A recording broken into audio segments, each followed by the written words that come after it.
All right, guys, welcome to another edition of From the Coach's Desk. This will probably be the first one I think we actually put onto an all-audio platform like Spotify or a podcast, something along those lines.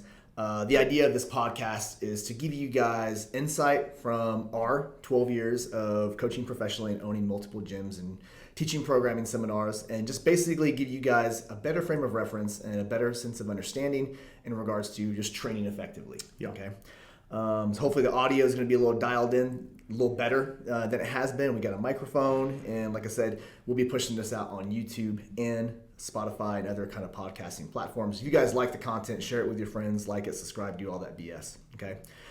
Today we're going to talk about a topic that has been asked quite a few times. Yeah, and that is becoming more and more near and dear to us. It's a little more relevant now that Right, we've all crossed that 40-year-old threshold. Yeah. I'm about to be 43. Jordan's about to be 42. Yeah. A lot of our athletes now are kind of like no longer in their late 20s and 30s. They're getting to 40s, and they're starting to see the effects of time. And it is a thing. Personally, I experienced it probably around 38 years old was when I just kind of noticed things hurt a little more frequently. I wasn't as recovered as quickly. Performance-wise, I didn't really see a change. And even now, I mean, like I did very well on the coaches test last weekend. Jordan can still perform at a very high level, but it's just kind of the consequences after the fact. Yeah, 37 is the last free year. We say it all the time here, and it's true. Like 37, you can get away with pretty much the same stuff that you got away with at like 27 without really too many consequences, if any at all. But 30, there's just like something that flipped over, at least for me, between 37 and 38. There was just different. It absolutely is. Like now when I look at an endeavor or an event, I'm like, is that worth doing? Because I know how it's going to feel afterwards. Now, this doesn't apply to everybody. Some people, I don't know if you could say they have better genetics, or maybe they just started training later in life. And so what happens is their training age, you can have a really high training age and be young. If you're very competitive through high school, college, and then maybe even in the professional arena right after college, you can accumulate a whole lot more training abuse and have a higher training age than someone who didn't do anything until their late 30s. So some people can come to us 38, 39 years old, never have trained, their body is still in pretty good shape, they don't have the miles on it. Now those people can be pushing limits in 43, 44, 45, 46 years old, they can be hitting PRs and all that. But if you trained legitimately in your youth, you're probably not going to fall in that category. It's like ring age. Do you know what ring age is? Yeah. So ring age in boxing, it's not how many fights you've been in or how many years you've been a boxer. It's how many times you've been hit in the head. And so it's the same sort of idea with training. And you could be older and hit PRs at 45, but that they're nowhere near what they would be if you were 25 and hitting those same PRs, right? I mean, it's just they're going to be PRs for you, but it's because you're still on that upswing. Yeah. Best analogy I can use is like a 1980 like Chevrolet truck, right? You can be garage kept and 40 years later have a great paint job, have a immaculate interior, everything works, or you can be the 1980 Chevrolet that got run hard and it basically has rust, it's beat up, the interior is destroyed. So you have to understand, although a body regenerates and corrects itself over time, right, with injury or whatever, a Chevy can't really heal. Can't really heal completely, right? It has miles on it, and that's kind of what we're going to talk about today. For those athletes who have miles on their chassis and who are starting to feel the effects of age, whether it's in your mid-30s, mid-40s, and like I said, we have some athletes who are 50-plus training in here. Okay? So once again, this is specific to those. If you're 45 and you feel like $1 million and you're running on TRT, peptides, and all that good stuff, low training age, keep charging, buddy. That's awesome. Okay? I mean, the best way to train while you age is to not age. Just get on steroids and just reverse that clock. But for those of you who are going to age, let's talk about you. Let's talk about it. You want to cover the first one? Yep. Sure. The first thing you got to do is make sure that you spend more time warming up properly. To go back to the truck, if you go out and start a 2023 truck, it's going to be up and ready to go in no time, right? The heater's going to be hot, the AC's going to be cool, but if you go out and start that 1980 Chevy, it's going to need a little bit of time before that heater is really kicked in. Sputtering. You're going to sputter a little bit, kick out a little bit of thick exhaust. Make sure that you're doing some soft tissue work. You really got to dedicate and be purposeful about the type of warm-up stuff that you're doing. So, understand that there are two types of warm-ups. You're warming up tissues and joints That's the first type of warm up, and the second type of warm up is you're warming up the central nervous system. So soft tissue work, other mobility work, passive or dynamic stretching, things like that, to warm up the joints. Working through the movements that you're going to be doing in your main training circuits at lighter loads. All that stuff is really important for that first type of warm up. Making sure that you're giving your central nervous system time to warm up as well. After the warm up, let's say before or between your tissue warm up and your working sets, you're going to need to bridge that gap with some central nervous system warm up, making sure that you give yourself some extra sets before you get to your working sets. And then also overall progressing yourself more gradually. All right. Whenever you're in your 20s, or just younger, you're probably going to be able to progress pretty fast, throwing on heavier weight, maybe even every time you step under the bar. But as you get older, that's not going to happen. It's not going to happen for a number of reasons. One of which is that you're just older. So slow down your progressions a little bit, not only from the warm up to the working sets, but also between your different training over the course of time of your training. Yeah, we've all done it, right? 135, 185, 225. That's how it works. 275, right? You're just throwing a 45 or you throw in a 25 on each side and you start going through there. Now, I'm starting off at like barbell. Barbell 10s, 25s, then get to 135, then usually bridge 135 to 185, like 165, something like that. Yeah. Another thing is, and this is really, really important, when we're talking about warming up, let's also just bridge real quick into the idea of coming back to training. If let's say you've spent 3 months off because you just had a kid, or you've been on a really intense work trip or work cycle or whatever, and you haven't trained for 3 months, you're not going to jump in doing the same stuff that you were before. You have to take 1 or 2 steps back and then slowly work yourself back to that previous training point of when you were training consistently.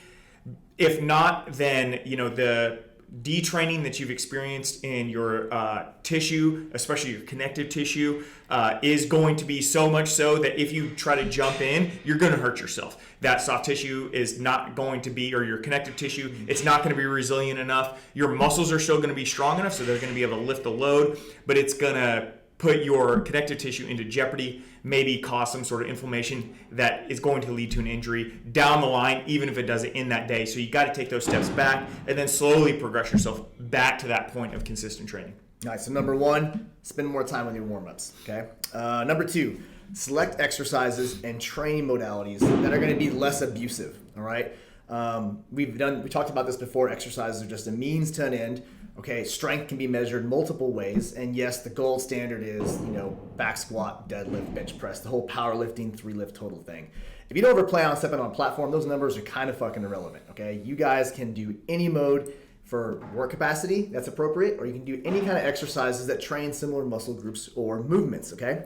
So for strength, we want to find things that simply train the desired area, but don't incur so much abuse that it hurts. Right? Whenever you get done training, you should feel better than when you arrived. Right? That's right. You shouldn't go do a set of deadlifts and then later on that day and you struggle getting in and out of your vehicle. Okay? That would be an example of hey, deadlift's a great exercise if you can do it correctly. If it causes undue or unnecessary pain or discomfort, don't do it. All right? Do a single leg RDL with a kettlebell. You can do hip bridges. There's a bunch of different exercises you can do. You can go more on the squat side, right? You can do trap bar deadlifts if you want to do that.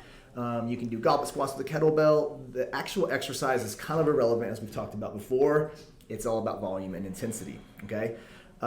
We're big fans of multimodal work capacity and aerobic bouts. But the thing is, if you're combining both, your metabolic training and your muscular training, and you're doing those multimodal work caps burpee, sled push, ball slam, and a bunch of other exercises combined, yes, you're training metabolically, but there's also a whole lot more abuse, or not abuse, I would say, maybe just volume or work on a bunch of different joints. Yeah, there's a lot more wear for the use. Yeah. Compare that to doing air bike intervals, right? The air bike is not going to provide much abuse at all. It's going to be very, very challenging, right? You're going to get a great metabolic hit, but you don't have all the squatting, you don't have all the pressing, you don't have all the lunging that you would in a work capacity effort that had a bunch of different exercises and modes. So you can start to shift away from all those kind of clever little designs and go just rower, just bike, just run, just sled push, and keep it very simple, right? And save kind of the volume, all right, for the strength work, versus doing it for strength and conditioning.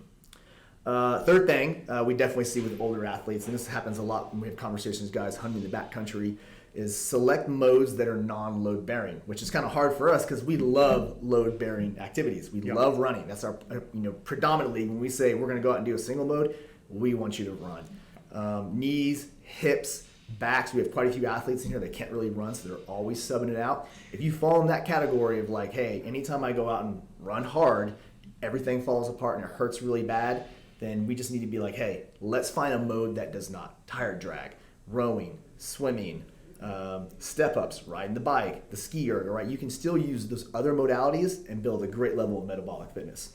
Yeah.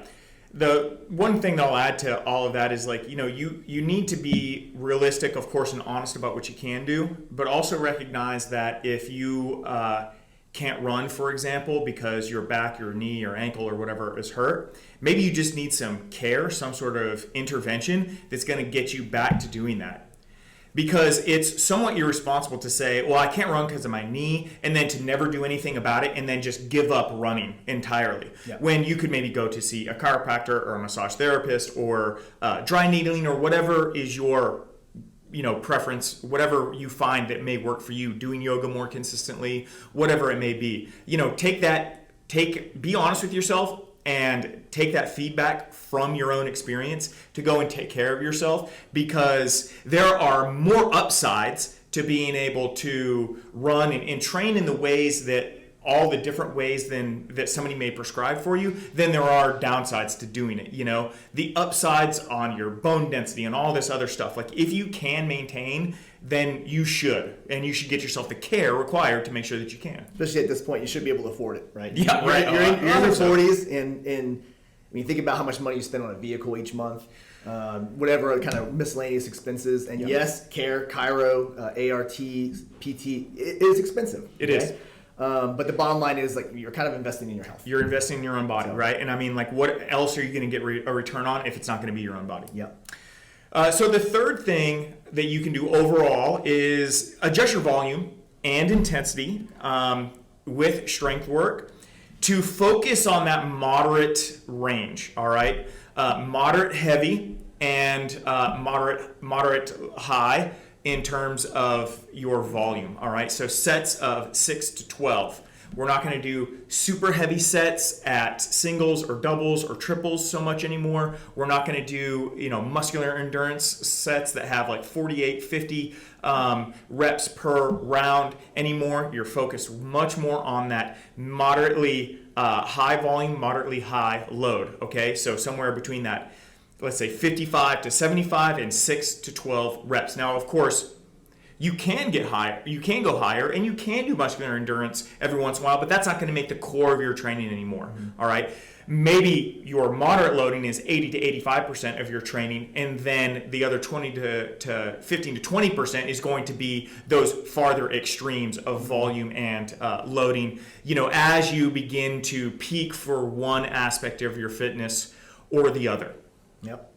Number 4, I would say spend more time on resilience, as Jordan mentioned earlier. Yoga, go for more walks in the evening, do more soft tissue, more stretching, more stabilizer strength. Basically just spend a little more time taking care of those problem areas. I'm guilty of this, right? I mean, I'll come to the gym, do the warm-up, and work out, and I'll kind of hurt afterwards. In reality, each evening I should be going home working on my shoulders, my hips, working on flexibility. Right now I got the whole thing going on my right hip, and I'm not spending near the time I should addressing it. All right. So if you do want to see improvement and be able to have, more tolerance for volume and intensity, then spend time on resilience.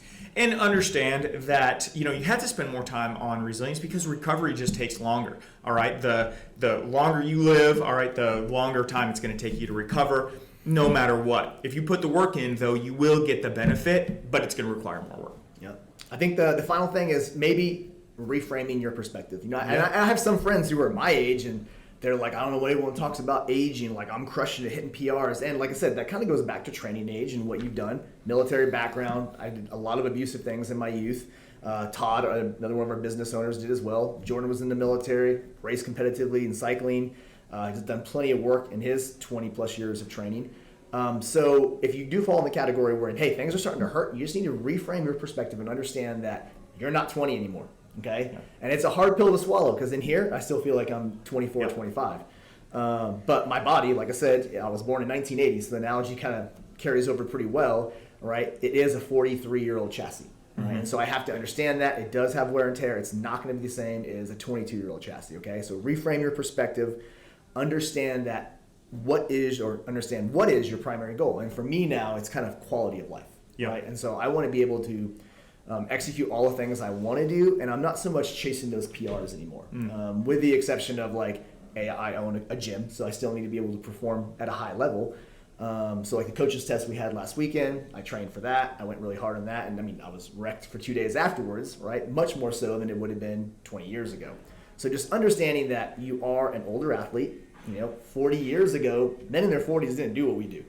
Yeah, in 1960 and 1970, like that wasn't a thing. Like going out and doing cleans and long runs and these very physical endeavors. They fought in World War II, which was also. But they were all 20. They were all 20. Yeah, but pretty cool. Yeah. Pretty cool to have done that.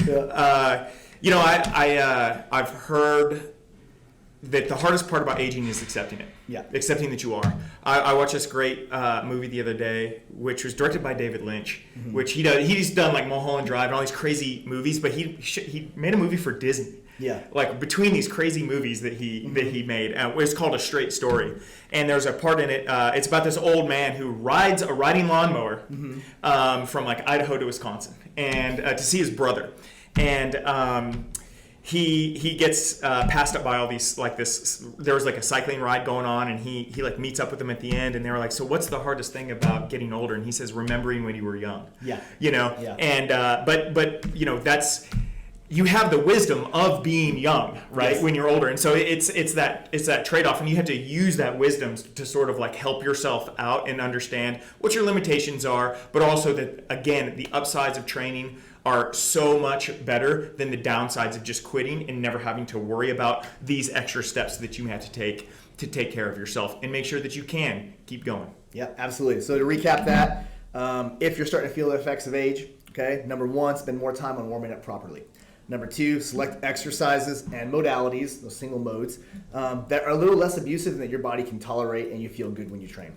Number 3, adjust the volume and intensity of your strength work. Shift it more towards that moderate range, moderate intensity. Number 4, spend more time on resilience. It's boring. It's not exciting. Usually you probably just want to watch TV instead of doing it, but it works. It's good. It works. And then 5th thing is just understand, like have an objective perspective on how old you are and what your body is capable of.